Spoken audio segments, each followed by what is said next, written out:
Mañana de hoy vamos a charlar con el legislador de la Ciudad de Buenos Aires, Juan Francisco Nosiglia, por la Unión Cívica Radical Evolución. Él está en su segundo mandato en la legislatura porteña, que finalizaría recién en diciembre del 2021. Como legislador ha presentado 270 proyectos como autor y otros tanto como coautor. En la mañana de hoy nos atiende aquí en el Arranque en Radio Sónica. Hola Juan, buen día. Maximiliano Lequi te saluda. ¿Cómo te va?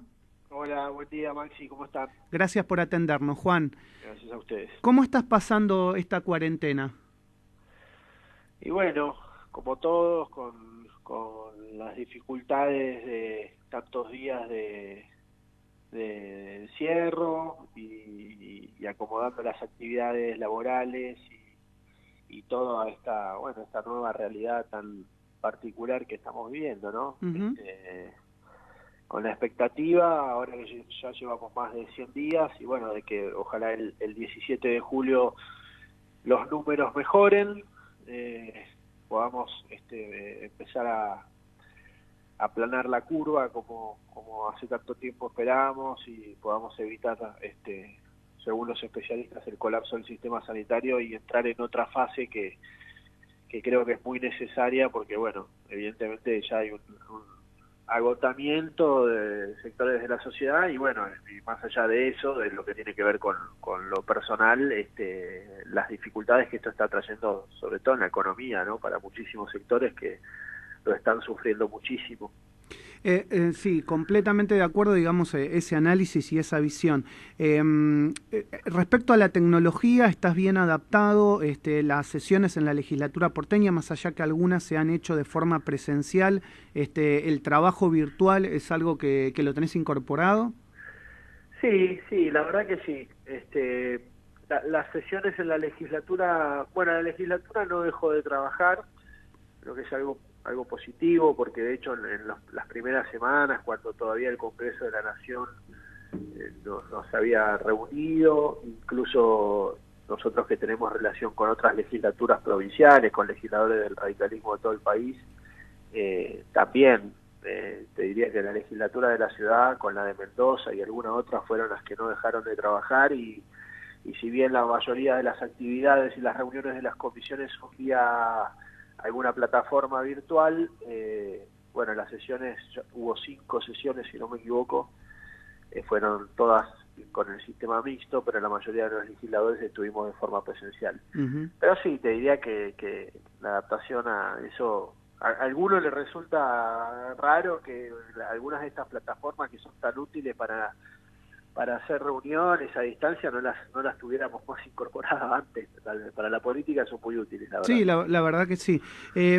Hay un proyecto que presentaron para eximir a las pymes del pago de ciertos servicios y algunos ya están hablando, más allá de que algunos han pagado, digamos, como fueron pudiendo, pero bueno, han quedado deudas también. Entonces están hablando, más allá de eximir a pagos futuros, también la condonación de las deudas ya existentes. Ese es un proyecto que presentaron ustedes desde la Unión Cívica Radical, tanto en la legislatura como a nivel nacional, ¿verdad? Así es, se trata de una iniciativa que tiene que ver con esto que te mencionaba antes, ¿no? Con las terribles dificultades económicas que vienen, que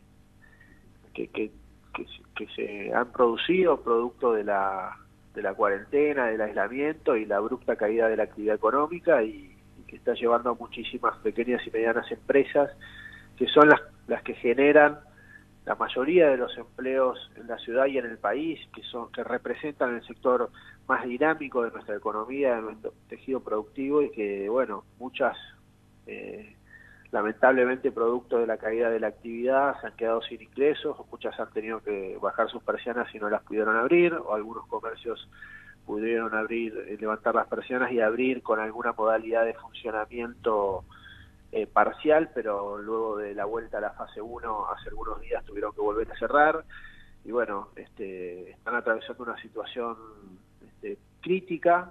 Nuestro proyecto apunta, como decías, a condonar las deudas sobre los servicios de luz, agua y gas que se hayan contraído hasta hoy y eximir además de ese pago a las mismas, hablamos de pymes de la Ciudad de Buenos Aires que no prestan servicios esenciales, no porque las pymes, las empresas que prestan servicios esenciales no dejaron de funcionar con normalidad, si podemos decir. Exacto. Y condonar hasta el final de la cuarentena a las mismas. Como decís, algunas han podido pagar algunas tarifas, pero la verdad es que la mayoría que han perdido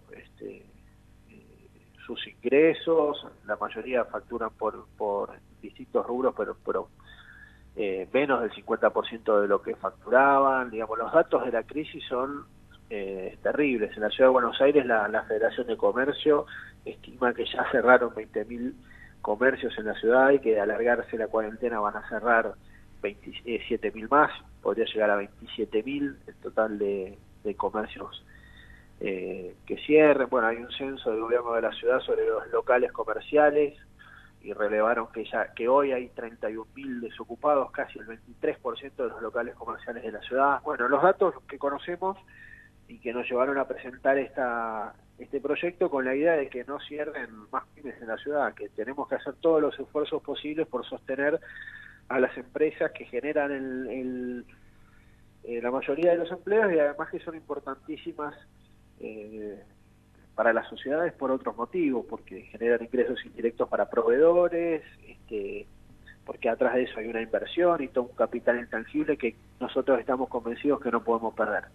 Juan, te tengo que hacer la pregunta política de rigor en relación a la situación que describís es real y la vivimos todos y la vemos y la palpamos inclusive por cualquier avenida o cualquier barrio de la Ciudad de Buenos Aires con locales cerrados. Ahora, ¿había alguna otra opción a lo que hizo en principio el gobierno de la ciudad y en principio el gobierno nacional? ¿Vos creés que esta cuarentena debería haber sido más corta, que deberíamos haber quedado encerrados tal vez menos días, que no sé, que entramos muy rápido a la cuarentena? ¿Cuál sería la opción para que esto no hubiese pasado? Porque, digamos, uno tiene que empezar a leer lo que pasó en estos 100 y pico de días para llegar al punto que estamos, que es muy, muy duro, ¿no? Mira, yo no entraría por el lado de juzgar lo que se hizo, que la verdad es que fueron decisiones que en su momento tuvieron amplio respaldo social y en el arco político. Es cierto que también hay muchos sectores de la sociedad o algunos sectores que piensan que nos retrasamos en los testeos masivos y que hubo errores en la implementación de la cuarentena, ¿no? Que tendríamos que haber empezado a testear antes. Bueno, las cosas que ya sabemos que se conversan. Lo que sí decimos es que más allá de esa decisión que se tomó, y particularmente antes de esta vuelta a la fase 1, hay que tener una política para estos sectores mucho más activa de protección de estos sectores. Digamos, si me decís a mí, yo no juzgo ni critico la decisión de entrar en la cuarentena temprano y con rigidez. Ahora, cuando estamos volviendo a la fase 1 ahora por el aumento de la curva, el crecimiento de la curva, ahora hace algunos días, bueno, esas decisiones tienen que venir acompañadas de un paquete de medidas o de la decisión de contemplar y de proteger a estas pequeñas y medianas empresas, de eso estoy seguro. Y la verdad es que el gobierno nacional tomó algunas decisiones importantes. Primero, naturalmente, fue la de atender a los sectores más desprotegidos con el ingreso familiar de emergencia. Después, para las empresas, no solo para las pymes, los ATP para subsidiar parte de los salarios. Pero con el alargamiento de la cuarentena eso no alcanza. La situación de las pymes está pasando de crítica a terminal. Entonces se necesita un esfuerzo más grande y eso no lo estamos viendo en la magnitud que nosotros pensamos que debería ser. Entonces nuestra crítica va más por ese lado. Si querés, cuando se tomó la última decisión de volver a la fase 1, estas decisiones tienen que venir acompañadas de otras políticas para proteger a estos sectores, o si no la salida va a ser más lenta y más difícil para todos. Juan, ¿ya han encontrado repercusión por parte de otros legisladores del PRO puntualmente dentro de la coalición, o también han podido dialogar desde UCR Evolución con el jefe de gobierno estas medidas o con el vicejefe de gobierno?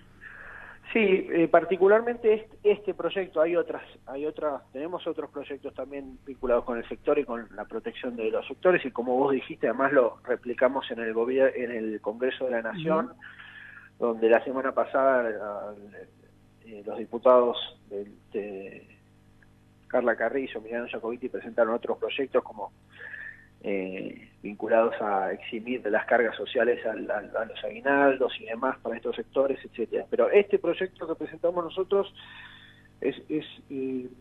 está dirigido al Gobierno Nacional, porque la competencia de esos servicios de los cuales nosotros pedimos la condonación de las deudas y la exhibición son servicios que tienen competencia nacional en la Ciudad de Buenos Aires.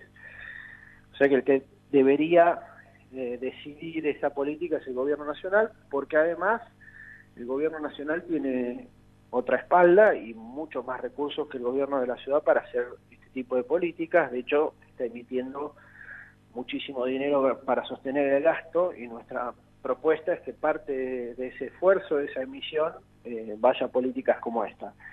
El Gobierno de la ciudad sí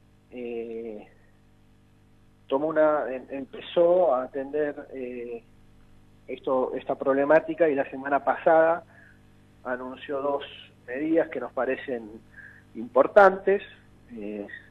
Seguramente hay que seguir con otras medidas del mismo tipo, pero la semana pasada anunció que va a exceptuar del pago de ADL en junio y julio a todas las empresas que no desarrollen actividades esenciales. Es un proyecto que entró en la legislatura y que vamos a sancionar seguramente la semana que viene.